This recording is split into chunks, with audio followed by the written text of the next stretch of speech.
بسم الله الرحمن الرحيم. الحمد لله والصلاة والسلام على رسول الله صلى الله تعالى عليه وسلم.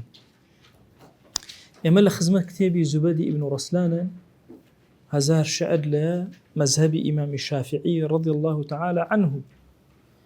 أمره سيشتمان بودا باسك ببيدزمجي چی حرام لسرتو بلشگرانی چی حرام لسرتو أفرتك لحيض نفاسا بچی حرام لسري باشا علي بالحدث الصلاة مع تطوفي هركز دزمجي النبي أمشتاني لسر حرامة يكم الصلاة بالحدث الصلاة مع تطوفي حرم حرام كنويش لقال طواف بو كسي كتشيبه كبيد نويش به طواف نويش سريو بنجانا كنكرم طواف نويش شي بو نويج واجبه لسر بو طواف واجبه شي لو دز نويج نبي لنويج دز نويج هبه لا طواف شابه حديث يجي پیغمبر معناه صلى الله عليه وسلم افرم الطواف هروك نويج الا اويك للطواف اخواتي كردوا قصي حلال كردوا قال لك ترى قصبك رفيقك بلكات الطواف برسيارك اشتك كابو كاتك تو طوافك بدوري كعبه وكوا شي تكردبي وكوا دز نويج تبي انواع طواف من هي طواف قدوم من هي كأشياء كم جاء طوافي وداع من هي كم مال آوائي أكي ها إن جاء طوافي إفاضة من هي لكاتي حاجة إن جاء بعامش طواف من هي حركاتي خود بشيك حركاتي بشي طواف بدوري كعبة هبيني وتانا قدنا وسي حركة أكابر دام أو بو شكا مسلمان دائما رون طوافي وكويل النيوجي أحكام النيوجي أقر خوا كردي شونا عمره طواف زوزرك همو جاريكيش طوافة كان حوداني وتشاهر وكو خويتي طواف أحكام كاني بەڵام ئەگەر مەسەن لە شوێنەکە دەستنوێژەکە چکە ئەچی دەستنوێژەگری تۆ شەوتەکە دەست پێکەیت باشە بەبێ دەستنوێژ نابێت تەواف ئەی نوێژ بەبێ دەستنوێژە بێ نا کەوا بۆ حرامە ئەگەر دەستنوێژ نەبێ نوێژکە ئاگاتان لەم قسە بێ دەستنوێژ نەبێ و الله ئەکبەر دەستکێ بە نوێژکە حرامە نابێ ئیلا دەستنوێژت هەبێ بۆیە دائیمە تەرکیز بخۆنە سەر دەستنوێژەکانتان والوضوء أمانة دەستنوێژگرن هەر ئەمانەتە لە حەدیثە هاتوو زۆر گەورەیە ئاگاتان لە دەستنوێژتان وللبالغ حمل المصحف ومسه ئەو مناڵەش کەوا گەورە بوو بێ و باڵغ بوو بێ نابێ مصحف قورئان هەڵگرێ بەبێ دەستنوێژ نابێ دەستیشی لێ بدا بەبێ دەستنوێژ حمل المصحف ومسه نەهەڵی ئەگرێ نەدەستی لێ ئەدا باشە نابێ بەبێ دەستنوێژ دەست لە قورئان بدێ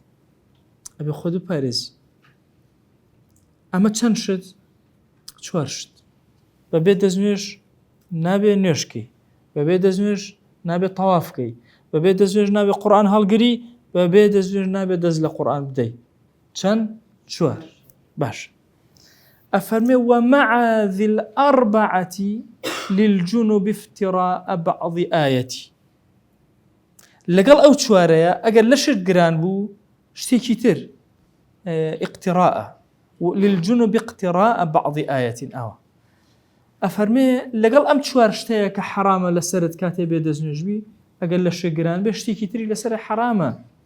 شتەکەی تر چییە؟ دوو شتی تر باشە شتەکەی تر چییە؟ یەکەمیان اقتراء بعض آية نابێ ئەگەر لە شێگران بێ قورئان بخوێنی بعضێک لە ئاەتێ بخوێنی باشە نابێت كلمة حرف بنيتي قرآن دروزني بخي باشا حتى بسم الله الرحمن الرحيم بس أمن بخواني بنيتي قرآن نابي باشا كاو أقل لشجران بو ممكن دزنوج النبي بلا بر قرآن بخواني بس لشجران بو نابي أوبكي نابي قرآن بخواني اقتراء بعض آيات قصدا والله بقصدي قرآن بها أقل بقصدي ذكر بجاري ويقينا مثلا سواري سياريشتي أبي الله سبحانه الذي سخر لنا هذا هو آياته والله بنيتي شيء بنيتي ذكره أجر بنيتي قرآن به يك حرف يجدروزني كلا شد جرام ونابي بيخواني ولبث مسجد للمسلمين وهروها كسي إيمان دار نابي تشيبكا نابي لنا ومزقوتا بمينتوا ما دام لشي جران كابو أسبب لشجرانية وبو بشش چوارەکەی پێشوو کە لە بێ دەستنوێژیە باسمان کردو کە چی بوو؟ نوێژ حرامە، تەواف حرامە، دەی حەمل المصحف هەڵگرتنی قورئان حرامە، مەسی مصحف حرامە، دەست لێدانی. پێنجەم چی بوو؟ خوێندنی قورئان بە لەشگرانی حرامە، لەگەڵ چیان مانەوە لە مزگەوتە حرامە، ئەلەبتو فی المەسجد. باش لە دوای ئەمە باسی چیمان بوو؟ ئەکە ئێستا من دوو شتیەوە باس کردین. بەبێ دەستنوێژ چی حرامە؟ 4 شت. بە لەشگرانی چەند شت حرامە؟ 6 شت. ئەڵێ بە حەیض و نیفاسەوە وبالمحیض والنفاس حرم الستة أو ششي بيشو هر ششيان حرام كزائدا مع تمتع برؤيتي واللمس بين سرة وركبتي. أفرمي أقال ليه بي شتي كتير حرام أبي بس بشي بحيض ونفاذ بنسبة أفرته چيا؟ أفرمي أويك سود لأفرتك وربيكي لي لزتي ولي وربيكي چه سير كرني بيننا وكو أجنو هر حرامة چه لمس ودزلداني هر حرام تاكي حرامة أمي أخيريان إلى اغتسال أو بديل باشا يان بابران أمانة هرهم يسبون بچند دانا بون بحوت شد باشا چواريان بو بيدزنش دوانيش لقل چواركا بو كي بو لشگران دانيكش ما زياد كر بو حيضو نفسه أفرت العادابه يعني لا إخواني دوان من البوني هبه أفرمي أم حرامة تا شوي بركة تا أو كاتي خوت شوي يان بديلي خوشوردن بديلي خوشوردن چيه؟ تيمم تا تيمم كي أخوتش أفرمي يمتنع إلى اغتسال أو بديل يمتنع الصوم والطلاق حتى ينقطع أقاتا ليبه رجوع وطلاق دان حتى وكو خويني حيض ونفاس أمانة قطعك حرام عينا حرام عينا أفرت الطلاق بدري لكاتي حيضة طلاقي أكوي قصي ومانية أقمانية ودوا إلى طلاق إيخان ماشا بلام حرامة نابت طلاق بدري أجر كسي طلاقي دا أفرتك اللي حيضة بقولنا هبارب ولم طلاقي أكوي وهروها والصوم باشا صوم شرعوها بلام أما تاكي حرامة حتى ينقطع حتى خوانك نامنه أجر خوشي نشور دبي مثلا باق بوتو خوي نشور طلاق درا حرام نا هشتا خوشي نشور باشا انجا مثلا هشتا خوي نشور دو بيج نجي بياني بلحظيك باق بويو افرتك خواني نما ابي بالرجوع بهشتا خوشي نشور دبي يارا اول شي لو وريتو لقسكي الرملي الرحمتي خويد لدوا اما يتر كتاب الطهاره طوا اساس السرشي باسي نيش باسي نيش او يقدو دير اخوين يتر بس أفرمي للنواجع كتاب الصلاة فرض على مكلف قد أسلم وعن محيض ونفاس سلما فرض لسر أو كسي كمكلفة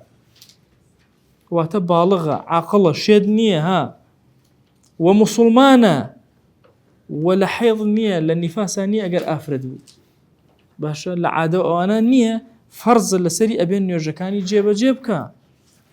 وواجب على ولي الشرع أن يأمر الطفل بها ل7 واجب لسر باوك ولي باوك برا أو كسيك منال بخيوكا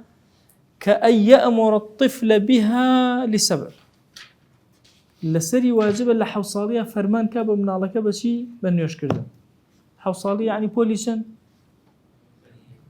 يكتاوكا بولي دو ونيه لشاشة بولي يك لبولي دوي متوسط دوي ابتدائية باشا اتر أبي أمري في بكر النيوش بك ونيه هو مالك هو ملا مالك بولي دوي وانا بو أي تتولى أمصالة وباوك أبي أمري في بك الرولا مالك نيوشك أنا بك باشا كور الصلاة ليه حموك هتتو نيوشكي باشا برام اسا ديار أو فقيه بتشوكي منطقك إنجا بس أقاتن لي بها والضرب في العشر نجنكن لدى الصالي والليدان يعني بولي چند صالي لبولي چوارة ونيشتان نكر بيجوي بين فقيتي أبي باوكتان فلاقتان باشا لسر أوي كان نيشتان نكر والضرب في العشر كابو همو من عليك فرماني بيكي لحو صالي وفيري نيجي أكيد وأمري بيكي نيجك لديا أجر نيجي نكر لي أدي باشا فيري نيج أبي نبي نشترك بي الله يتو فيقول القرآن أفرمي وأمر أهلك بالصلاة واصطبر عليها أمر كبا أهل مالو من الله نيش كان واصطبر عليها زور صبر بقرأ للسري شو كجاري وإننا كانوا بيان الله يتو جارب أجليان أديتو يترى باشا طبعا ولا مزيد بخوم أنها جماعات باوك بالنسبة من الله آية أجر استحقاقي لداني هبو ليه بدأ باشتري عفوي بالنسبة للجنة وعفوي كي باشتري بس من الله ليه بدأ باشتري أزين أو جاء أجتن لخوتها إيه وفي إنجا مسألة كي زور مهمة كي نيش فرض بلساتو كاتك بالغ بي أجر كسيك بون منا طبعا بالغ بون بهندكي بالصالة يعني 15 سال ألين بالغ بي مثلا كسيك ساعات دوانزي نيورو بابلين دوانزو نيوي نيورو بالغ بي أبيتا 15 سال نيجي دابس باشا الرقو بدوانزو نيو ساعتك باشا يا دور كاتي كردبو نيجي نيورو بون منا بالغ وفيها سيكن وفيها إن بلغ يعني أكلنا ونيوجك أو هاي والصلاة قرأته وفيها إن بلغ لا لا لا شعرك أكلنا ونيوجك ها بالغ بو أجزت نيوجك دروس ما برسيارة برسيارة لكن أجر كسر لنا ونيوجا بالغ بو أنا نيوجك دروس يا دروس أو نيوجا بقرأته أنا قرأته على دروسته أو فرمي أجزت باشا يعني نيوجك دروسته ولم يعد إذا منها فرغ باشا أي أجر إسا أما برسيارية كم تيجيشتن برسيارة كم ألم كاك أجر كسر لنا نيوجك بالغ بو نيوجا دوباره كاتو